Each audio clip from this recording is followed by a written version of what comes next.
नमस्कार दोस्तों, मैं मनीष कुमार भोज आप सभी लोगों का अपने YouTube channel Uttarakhand online classes में हार्दिक स्वागत करता हूं। दोस्तों, इससे पूर्व मैं आपके सम्मुख से एक मॉडल पेपर लेके उपस्थित हुआ था। आज उसी श्रृंखला का ये दूसरा भाग लेके उपस्थित हुआ जो 50 नंबर से ऊपर के क्वेश्चन आज हम इसमें कवर करेंगे।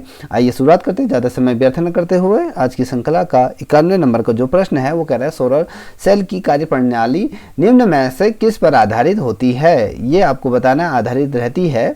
देखिए, अगर हम सोलर सेल की बात करें जिसकी कार्यप्रणाली होती है या लेजर तकनीक पर, टिंडल प्रभाव पर होता है या तापी उत्सर्जन पर होता है या इनमें से कोई नहीं।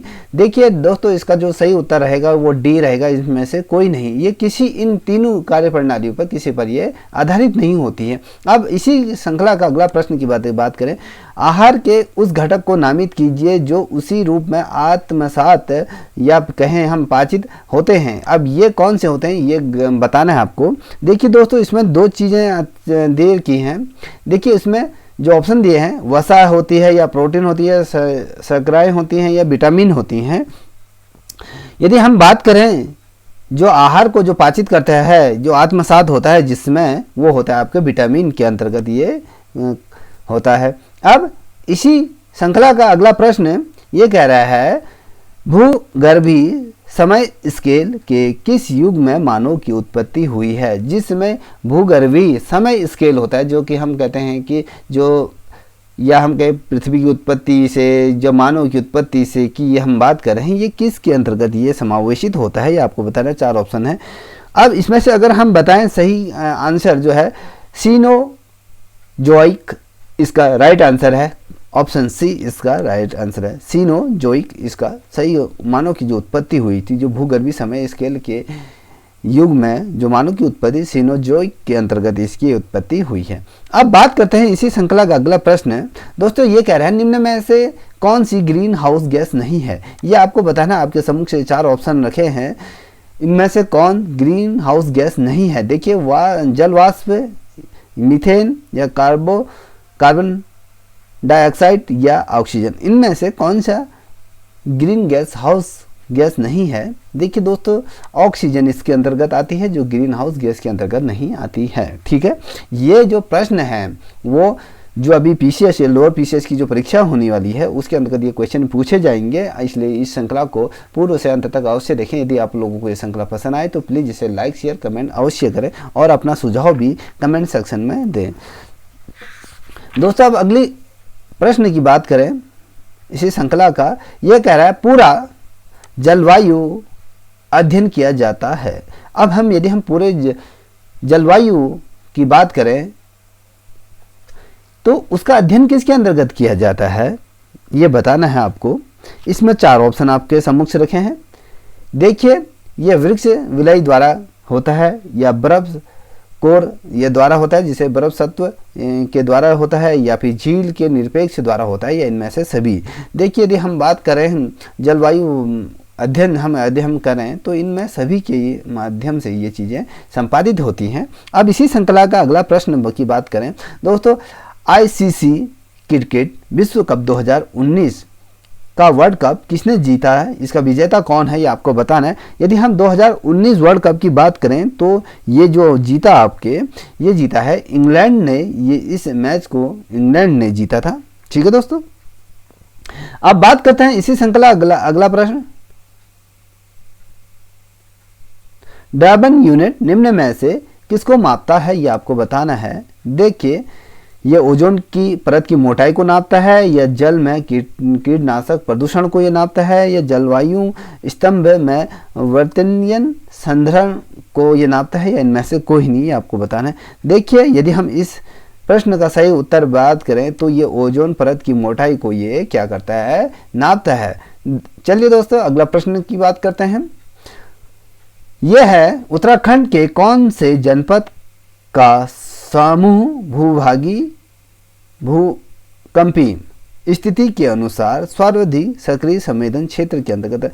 कहने का मतलब यह है, इस प्रश्न का जो मतलब है, ये कह रहा है उत्तराखंड का ऐसा कौन सा जनपद है जहाँ पर भूकंप की स्थिति बहुत ज़्यादा सर्वाधिक रूप में बनी रहती है, वहाँ पर या कहीं संवेदनशील या हाई अलर्ट पर ये जनपद रहते हैं, ये कौन से जनपद हैं ये आपको बताना है। देखिए दोस्तों, यदि हम बात करें जो भूकंप की दृष्टि से जो सर्वाधिक सक्रिय जो क्षेत्र है, या अल्मोड़ा या नैनीताल है, देहरादून या उत्तरकाशी है, बागेश्वर है, चमोली है, या इनमें से कोई नहीं, ये आपको बताना है। देखिए अगर हम भूकंप की दृष्टि के यदि हम बात करें, बागेश्वर और चमोली जो ऐसे जनपद है जहाँ पर भूकंप सर्वाधिक मात्रा में या सक्रिय वर्तमान अवस्था में भी सक्रिय रहते हैं और संवेदनशील ये इलाके हैं जहाँ पर यदि भूकंप यदि आए तो इस क्षेत्र में बहुत ज़्यादा हानि या जान माल का नुकसान होगा। ठीक है, अब बात करते हैं इसी श्रृंखला का अगले प्रश्न की बात करते हैं। गुजरात के मोरीबी डैम जलाशय फटने की घटना किस वर्ष हुई थी? जब गुजरात में मोरीबी जो डैम फटा था, इसकी घटना किस वर्ष हुई थी? ये डैम किस वर्ष टूटा था? यदि हम बात करें दोस्तों, इसमें कुछ ऑप्शन आपके देखें, 1969 में या 1979 में या 1989 में या 99 के अंतर्गत ये टूटा था, यह बताना है आपको। दोस्तों यदि हम इस बात का जब ये टूटा था या इसमें फटा, इसमें जो दरार आई थी फट गया था, तो हम बात करें ये 1979 में ये घटना हुई थी, जो गुजरात के मोरीबी डैम का जो जलाशय फट गया था, जो टूट गया था डैम, ये यहाँ पर 1997 में ये घटना घटित हुई थी। अब बात करते हैं चेरनोबिल में 1986 में आई आपदा किस प्रकार की थी? देखिए चेरनोबिल के अंतर्गत जो आपदा आई थी वो 1986 के मध्य, ये क्या भूकंपी थी या ज्वालामुखी फटा था या बादल फटा था या नाभिकीय चीज़ इसके अंतर्गत नाभिकीय संलयन इत्यादि चीज़ें हुई थी? तो ये कौन सी ऐसी घटना इसके अंतर्गत हुई थी? यदि हम बात करें तो ये जो हुई थी, ये नाभिकीय संलयन की ये रिसाव हुआ था, या ये घटना इसके अंतर्गत घटी थी, या 1986 के अंतर्गत ये घटना घटी थी। अब बात करते हैं इसी श्रृंखला का 61वें नंबर का प्रश्न है, भारत सरकार का आपदा प्रबंधन एक्ट किस वर्ष क्रियान्वयन में आया? देखिए जो भारत सरकार द्वारा जो आपदा ग्रस्त जो क्षेत्र होते हैं, या कहें आपदा, जब आपदा आती है तो उसके लिए आपदा प्रबंधन एक्ट को क्रियान्वित कर, इसलिए कहने का मतलब है ये लागू किया गया था। इस वर्ष ये कार्य करना प्रारंभ कर दिया था, इसलिए ये था 2001 में था या 2005 में था या 2013 के अंतर्गत था या 2015 के अंतर्गत था, ये आपको बताना। दोस्तों जो आपदा एक्ट जो क्रियान्वित किया गया था, जिसकी शुरुआत हुई थी, ये हुई थी 2005 में इस चीज़ का क्रियान्वयन किया गया था, ये अस्तित्व में ये आ गया था और इसको लागू कर दिया गया था। ठीक है, अब बात करते हैं इसी श्रृंखला का अगला प्रश्न, 62 नंबर का प्रश्न, निम्न में से कौन सा सर्वाधिक साधारण प्रकार का कांच है? देखिए इसमें जो 4 ऑप्शन दिए हैं, इसमें 4 ऑप्शन में से ऐसा कौन सा है जो सर्वाधिक साधारण प्रकार का कांच होता है? ठीक है, यदि हम बात करें स्पाइरस कांच या सोडा कांच या ऑप्टिकल कांच या कठोर कांच, कौन सा ये कांच है ये आपको बताना है। दोस्तों यदि हम बात करें, यह सोडा कांच होता है, जो साधारण प्रकार का ये कांच होता है। ठीक है, जो हम यदि हम बात करते हैं, जो हम सर्वाधिक रूप में अपने घरों में या कहीं पर ऑफिसों में या किसी इमारत में इस चीज़ का प्रयोग करते हैं, ये कांच यहाँ पर प्रयोग में लाया जाता है। ठीक है, अब बात करते हैं, बहुत महत्वपूर्ण प्रश्न है, 63 नंबर का ये प्रश्न है, निकटतम दूरी, निकटतम दृष्टि का तकनीकी नाम क्या है? देखिए निकट दृष्टि जो होती है उसका तकनीकी नाम ये आपको बताना है। देखिए जो इसका जो राइट आंसर है ये मायोपिया, इसका राइट आंसर है, ये मायोपिया होता है इसका तकनीकी नाम, जो निकट दृष्टि जिनको दोष होता है। ठीक है, अब बात करते हैं इसी श्रृंखला का अगला प्रश्न, निम्न में से कौन सा जिला 2019 में भारत का सर्वाधिक वायु प्रदूषित जनपद के रूप में ये हमारे सम्मुख से आया था? देखिए दोस्तों यदि हम बात करें 2019 के अंतर्गत जो जिला सर्वाधिक रूप में वायु प्रदूषण के रूप में सम्मुख से आया था वो कौन सा है ये आपको बताना है। देखिए इसमें 4 ऑप्शन दिए हैं, फरीदाबाद, आगरा, कानपुर या वाराणसी। तो दोस्तों कानपुर ऐसा जिला रहा जो 2019 में सर्वाधिक प्रदूषित वाला जिला ये रहा, वायु प्रदूषण यहाँ पर बहुत ज़्यादा मात्रा में रही। या अगर हम बात करें यहाँ पर जो प्रदूषण जो सांस लेने में भी लोगों को बहुत ज़्यादा दिक्कत का सामना करना पड़ा, ठीक है, क्योंकि इस क्षेत्र के अंतर्गत जो वायु थी वो बहुत जहरीली या सांस लेने या फेफड़ों में ये बहुत हानिकारक थी, ठीक है। अब बात करते हैं, ये कानपुर था। अब अगला प्रश्न है 65 नंबर का प्रश्न, निम्न में से कौन सा पद कंप्यूटर प्रोग्राम में त्रुटि को दर्शाता है। देखिए, यदि किसी प्रकार की यदि कंप्यूटर में कोई गलती होती है, हम कहें टाइपिंग में या कोई ऐसी एरर आ जाती है जिससे में ये पता चल जाता है कि इसमें ये चीज़ गलत है या गलत स्पेलिंग हो गई है, गलत वर्ड ऐसे लिख दिए हैं, तो उसको ये दर्शाता है। ये कौन सा प्रोग्राम में जो त्रुटि को दर्शाता है वो क्या है, आपको भी ये बताना है। देखिए, ये सब होता है, बग होता है, हाइबर नेट होता है, या इनमें से कोई नहीं। दोस्तों, यदि हम बात करें, ये जो एरर जो हमें त्रुटियाँ जो हमारी त्रुटियाँ दर्शाता है, ये बग होता है, जिसमें क्या होता है, जब कंप्यूटर में हम कोई ऐसे पदों को उल्लेखित कर देते हैं, लिखते हैं या कुछ ऐसी चीज़ें करते हैं जिसमें प्रोग्राम में त्रुटि दर्शाता है, जिसे हम बग के रूप में इसे जानते हैं, ठीक है। ये बहुत ज़्यादा महत्वपूर्ण प्रश्न है। अब बात करते हैं 66 नंबर का ये प्रश्न है, निम्न में से कौन सा विटामिन जल में घुलनशील है। देखिए, 4 विटामिन आपके सम्मुख से ये दिए गए हैं, इनमें से कौन सा विटामिन जो जल में तुरंत घुल जाता है या घुलनशील होता है, ये आपको बताना है। ये विटामिन ए होता है, या विटामिन बी होता है, या विटामिन डी होता है, या विटामिन ई होता है। कौन सा विटामिन है जो जल में घुलनशील होता है। दोस्तों, विटामिन बी ये जल में घुलनशील विटामिन के अंतर्गत आता है। अब बात करते हैं अगले प्रश्न की, निम्न में से कौन एक वेब ब्राउज़र है। अब इनमें से कौन सा वेब ब्राउज़र है कुछ जिसमें हम इंटरनेट या इत्यादि जो चीज़ों को हम खोजते हैं, जैसे या गूगल हो गया, या फिर बात करें फॉक्स हो गया है, या अलग अलग प्रकार के जो वेब ब्राउज़र होते हैं जिसमें हम अलग अलग चीज़ों को सर्च कर सकते हैं। गूगल इंजन होता है, या ठीक है, या मोजिला होता है। तो इस प्रकार के जो होते हैं, तो इसमें से कौन सा ब्राउज़र है, लिनक्स है, या फेसबुक है, या मोजिला फायरफॉक्स है, या इनमें से कोई नहीं, ये बताना है आपको। दोस्तों, यदि हम बात करें इस प्रश्न का, तो ये मोजिला फायरफॉक्स ये ब्राउज़र होता है जिसमें हम अलग अलग चीज़ों को खोज सकते हैं, हम अलग अलग चीज़ों को इसमें जान सकते हैं, उनके बारे में सर्च करके उसके बारे में हम अध्ययन कर सकते हैं। ये छोटी चीज़ हमें ये दर्शाता है, ठीक है। अब बात करते हैं इसी श्रृंखला का अगले प्रश्न 68 नंबर का ये प्रश्न है, निम्न में से कौन सा ट्रांसमिशन संप्रेषण माध्यम नहीं है। ठीक है, निम्न में से कौन एक ट्रांसमिशन संप्रेषण माध्यम नहीं है, ये आपको बताना है। ठीक है दोस्तों, जिसके अंदर आपको चार ऑप्शन दिए गए हैं, ये 4 ऑप्शन में से एक ऑप्शन सही है, ये आपको बताना है। देखिए दोस्तों, जो एक ट्रांसमिशन होता है जिसे हम संप्रेषण का माध्यम नहीं होता है, वो आपका है ये मॉडेम होता है, जिसमें से इंटरनेट की केबलें पूरे सिस्टम को ये जोड़ती है, या कहें इसके माध्यम से इंटरनेट को एक दूसरे से कनेक्टिविटी की जाती है। ठीक है, ये होता है जिसकी ये संप्रेषण का माध्यम नहीं होता है। या हम कहें ये क्या होता है, इससे हम किसी चीज़ को कनेक्ट करते हैं। ये संप्रेषण का माध्यम कहने का मतलब है जब हम किसी को, अब देखिए वाईफाई क्या संप्रेषण का माध्यम होता है, एक दूसरे से कनेक्टिविटी जो होती है, ये तो सिर्फ एक वायरलेस चीज़ होती है जो वायर के माध्यम से एक दूसरे से कनेक्ट नहीं करता है, मगर संप्रेषण ट्रांसमिशन ये नहीं होता है। अब इसी श्रृंखला का 69 का नंबर का एक प्रश्न है, निम्न में से कौन सा उच्च स्तरीय भाषा को मशीनी भाषा में बदल देता है। ऐसा क्या चीज़ है जो उच्च स्तरीय भाषा को मशीनी भाषा में क्या करता है, तुरंत उसका ट्रांसलेशन कर देता है। ये क्या है, ये आपको बताना है।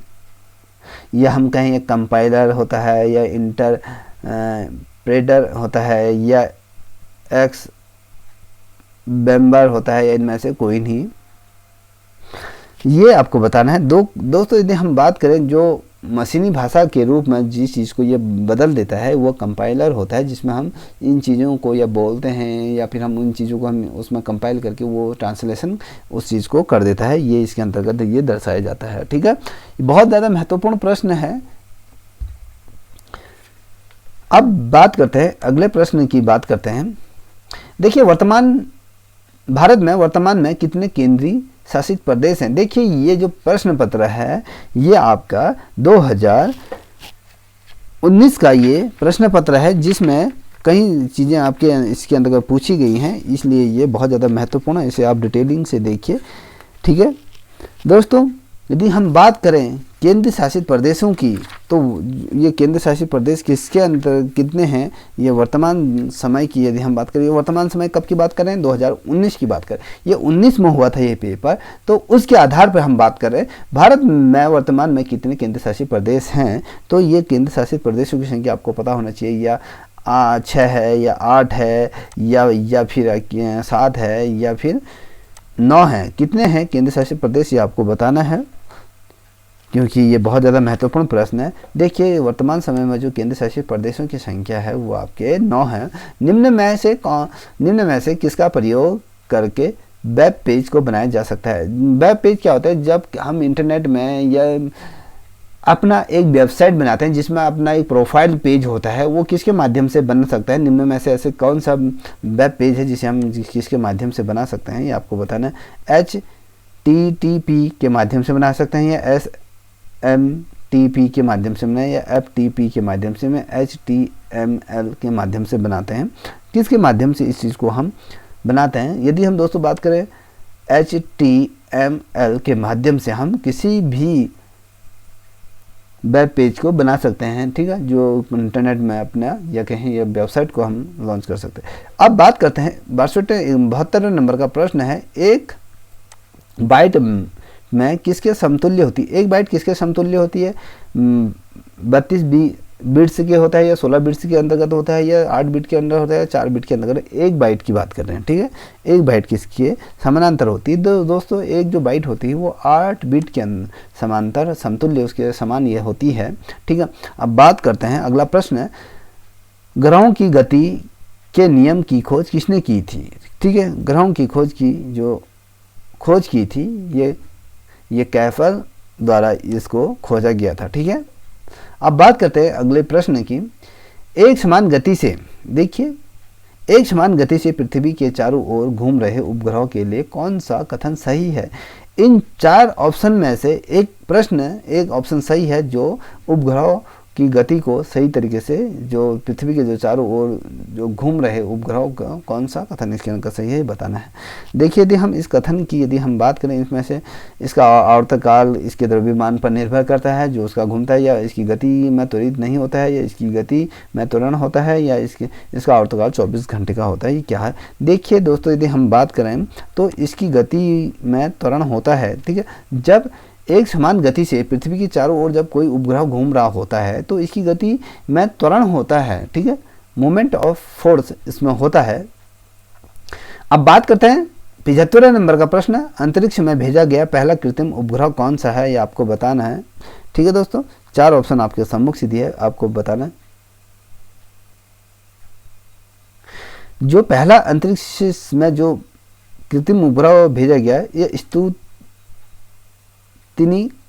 प्रथम है, स्पुतनिक प्रथम ये है जो अंतरिक्ष में पहला कृत्रिम उपग्रह भेजा गया था, ठीक है। अब बात करते हैं अगली प्रश्न की, जो 75 नंबर का जो प्रश्न है, भारतीय अंतरिक्ष कार्यक्रम का प्रारंभ किस वर्ष हुआ है। देखिए हम भारत में जो अंतरिक्ष प्रोग्रामों की जो शुरुआत हुई थी वो किस वर्ष हुई थी, जो कि हम हर देश अंतरिक्ष में जाने की जो होड़ लगे रहती है, हर देश चाहता है कि हम अंतरिक्ष में जाएं या अंतरिक्ष में अपना स्पेस स्टेशन स्थापित करें, नए नए ग्रहों की खोज करें।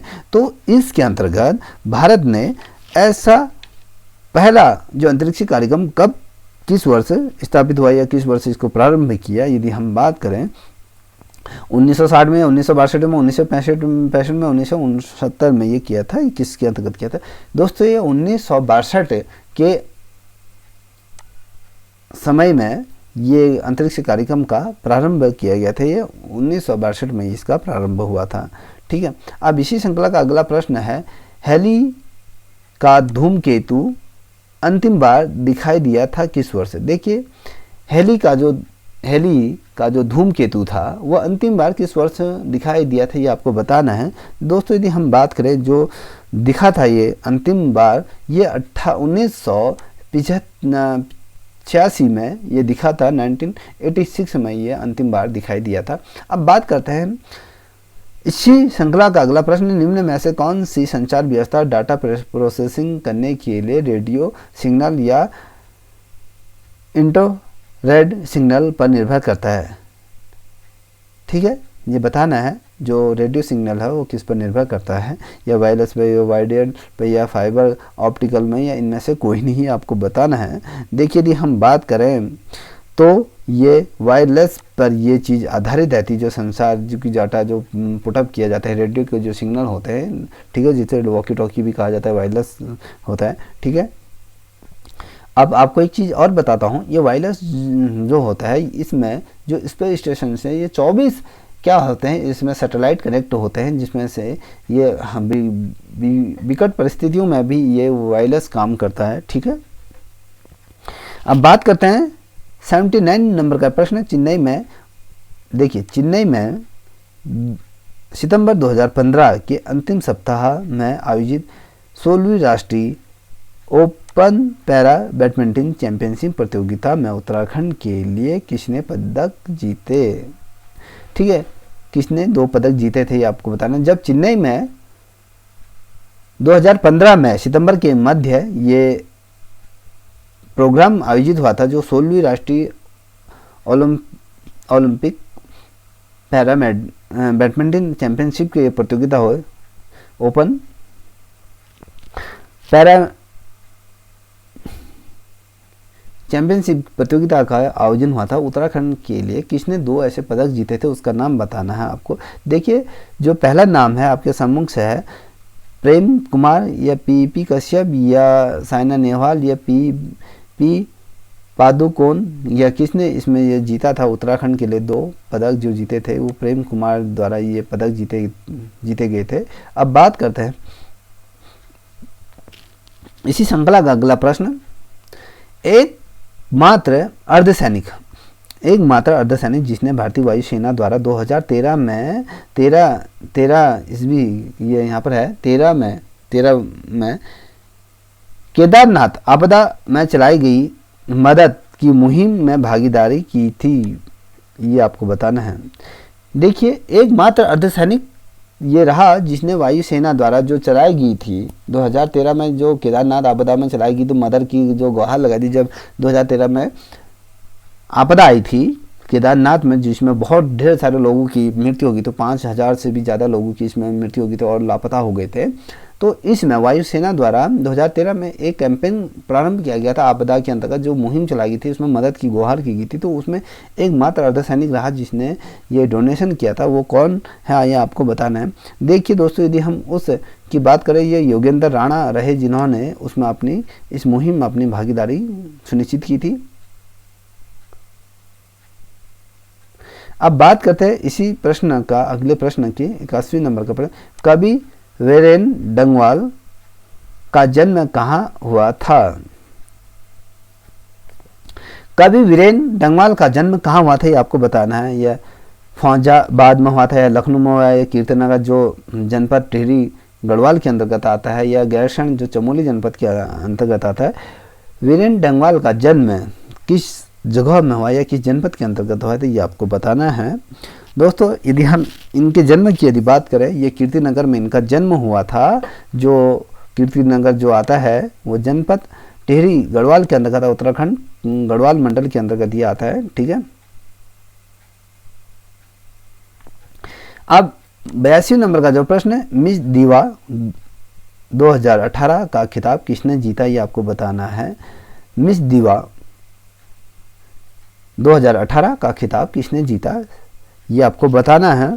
देखिए दोस्तों, जो ये खिताब जीता था, या शिल्पा सकलानी, या नेहल चुमंडा, या तनिया पुरोहित, या त्रिक्षासी रावत, ये किसने ये इसे जीता था? ये नेहल चुमांड मनसा, ये इनके द्वारा ये खिताब जीता गया था। अब अगला दोस्तों, अब अगला प्रश्न है 83 नंबर का। कतूरी शासकों की राजधानी थी, ये कहाँ पर थी आपको बताना है। या देखिए 4 ऑप्शन दिए गए, श्रीनगर, अल्मोड़ा, कार्तिकेयपुर, या मोर ध्वज के अंतर्गत कहाँ थी आपको बताना है।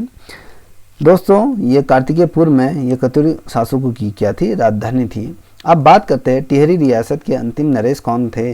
टिहरी रियासत के जो अंतिम शासक या राजा कौन थे, ये आपको बताना है। देखिए 4 ऑप्शन दिए हैं, 4 ऑप्शन में से आपको बताना है सुदर्शन साथे या नरेंद्र साथे या कीर्ति साथे या मानवेंद्र साथे कौन थे अंतिम शासक। देखिए टेहरी रियासत के जो अंतिम शासक थे वो मानवेंद्र साथे, ठीक है। अब बात करते हैं 85वें नंबर का, सिंधु श्री खुल्लर के बाद किसे नीति आयोग का मुख्य कार्यकारी अधिकारी नियुक्त किया गया था, ये आपको बताना है, ठीक है। ये कार्यकारी अधिकारी वो हो गया मुख्य कार्यकारी अधिकारी जिसके अंदर ये सभी चीज़ों को जो नीति आयोग के होते हैं कार्य, उनके ये क्या होता है प्रधान होता है, इनके ही माध्यम से सारी चीज़ों को संपादित किया जाता है। ये कौन है, किनको ये चुना गया, ठीक है। अगर मैं बात करूं अमिताभ कांत जी को क्या किया गया था, ये नीति आयोग का मुख्य कार्यकारी अधिकारी के रूप में ये चुना गया था। अब बात करते हैं अगला प्रश्न, जो उत्तराखंड में शिवालिक श्रेणियों के दक्षिण में स्थित भ्रम रेखा को कहा जाता है, ठीक है। ये आपको बताना है, ये हिमालयी पार भ्रंश या मुख्य मध्य भ्रंश या मुख्य सीमा भ्रंश या हिमालयी अग्र भ्रंश, ये किसके नाम से इसे जाना जाता है, ये आपको बताना है। देखिए दोस्तों, हिमालयी अग्र भ्रंश के नाम से ये जानी जाती है उत्तराखंड की जो शिवालिक श्रेणियाँ तो दक्षिण की तरफ है।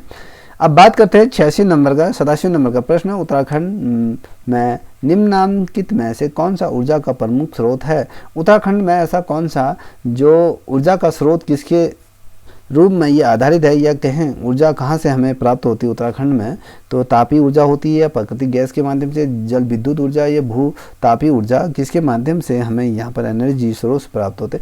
देखिए जो उत्तराखंड में जो ऊर्जा का जो प्रमुख स्रोत है वो है आपका जल विद्युत, जिसे हम टेहरी डैम की बात करें या अलग अलग जो डैम बने तो उस के माध्यम से यहाँ पर ऊर्जा का प्रमुख स्रोत के रूप में ये क्या है, बड़ा सोर्स है।